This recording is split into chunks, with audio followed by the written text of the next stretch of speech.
Today's episode of Off the Timeline is titled The Big Ten Took Over After 10 Programs Vanished in 1998.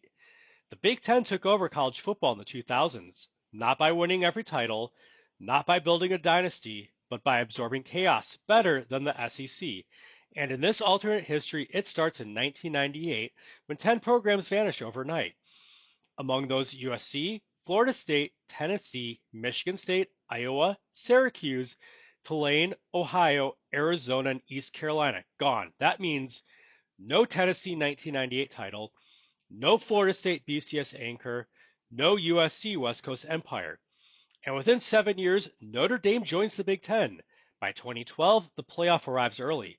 By 2025, the Big Ten is the most financially secure and structurally powerful conference in the entire sport.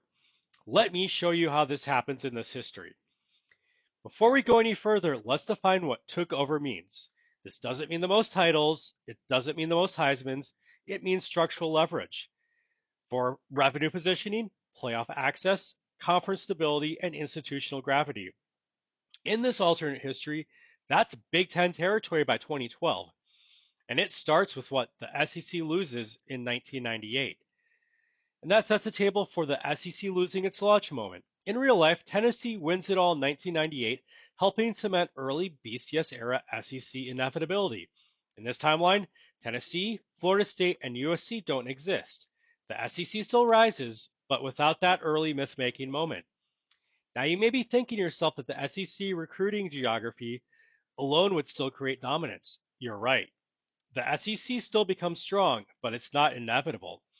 And inevitability is political capital. That missing aura changes how reform happens later. Because while the SEC rebuilds, the Big Ten quietly makes the most important move in this entire timeline. With Iowa and Michigan State gone, the Big Ten loses depth. Notre Dame watches revenue consolidate under the BCS. And in 2005, Notre Dame joins the Big Ten in football.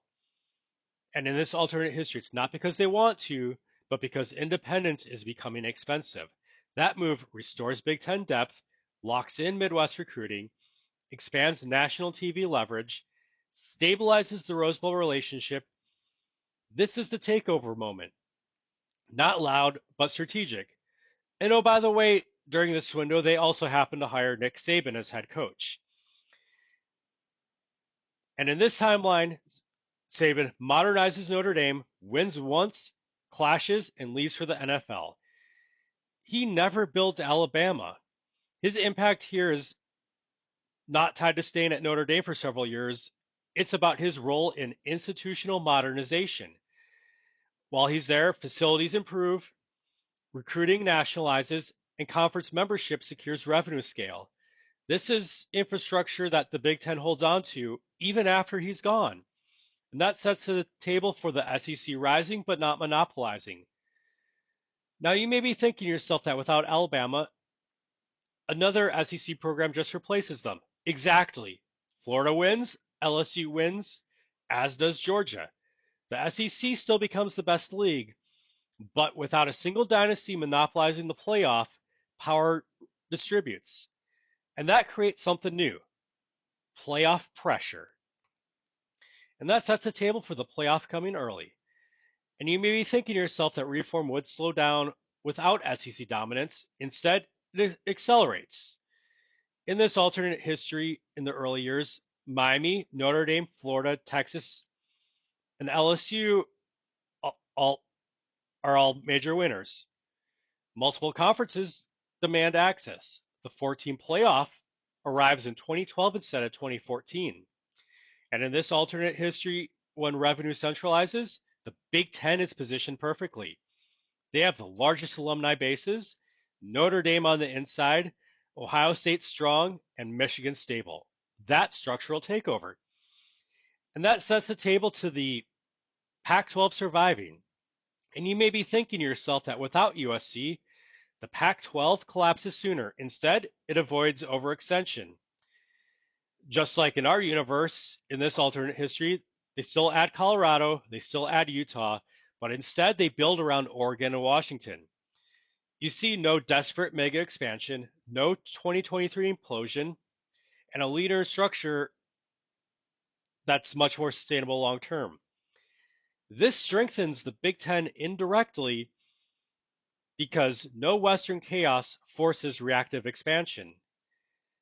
And now let's go on to Miami. You may be thinking to yourself that Miami dominating early destabilizes everything. They do win an additional title in this parallel history in 1998 and still win in 2001.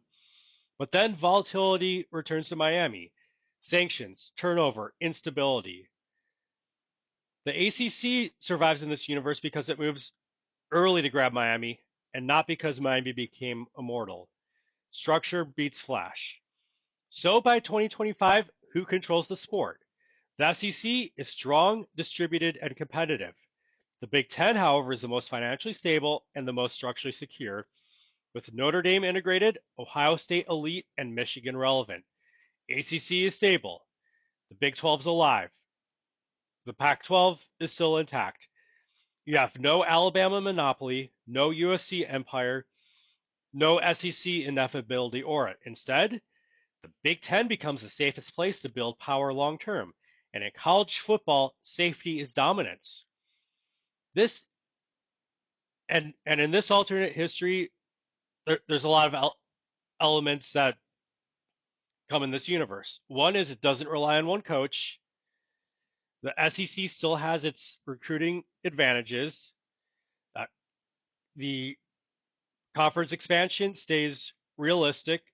Power gets spread around to a handful of teams without it being concentrated in 1 to 2 spots. And the Big Ten still becomes a winner even without others collapsing. And if you think the SEC would have taken over anyway, tell me why. If you think Notre Dame joining in 2005 changes everything, drop a comment. And if you want to see which group of programs we dissolve next, like the video, subscribe, because the next universe might be even more unstable.